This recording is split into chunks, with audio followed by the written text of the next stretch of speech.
Comfort zone ভাঙতেই হবে, নাইলে জীবনে কিছুই করতে পারবেন না। একদম ফিক্সড একটা কথা, ট্রু, ভেরি ট্রু। যদি জীবনে কিছু করতেই চান, you have to must do it. Comfort zone ভাঙতেই হবে। কমফোর্ট জোনে থেকে কোনো কাজ করতে পারবেন না, কোনো কাজ কমপ্লিট করতে পারবেন না, সাকসেস টেনে আনতে পারবেন না। অলওয়েজ কমফোর্ট জোনে থাকাই যাবে না। মাঝে মধ্যে কমফোর্ট জোনে হয়তো ভালো লাগার কাজই কমফোর্ট জোনে করে ফেলতে পারেন, কিন্তু ম্যাক্সিমাম টাইম আপনাকে আনকমফোর্ট জোনেই ফাইট করে আপনার কাজে সাকসেস ছিনে আনতে হবে। যদি জীবনে কিছু করে দেখাতে চান, তাহলে কমফোর্ট জোন ভাঙার বিকল্প নেই। কাজ করতে মন চায় না, কাজ করে ফেলুন। কাজ করতে ভালো লাগে না, ভাই জোর করে ফেলুন।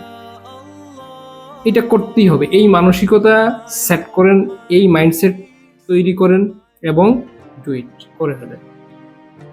কোনো ধানাই ফানাই নেই। ধানাই ফানাই করে জীবনে কিছুই হবে না। সকালে করব, বিকালে করব, এই কথাটা কেন বারবার এই কনসেপ্টে নিয়ে কাজ করি? কারণ এই রোগে ম্যাক্সিমাম রোগী আক্রান্ত।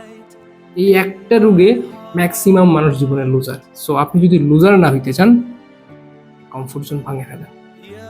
যা ভালো লাগে না, যেই সময় করতে মন চায় না, ওই সময় কাজটা করে ফেলেন। Do it. Thank you.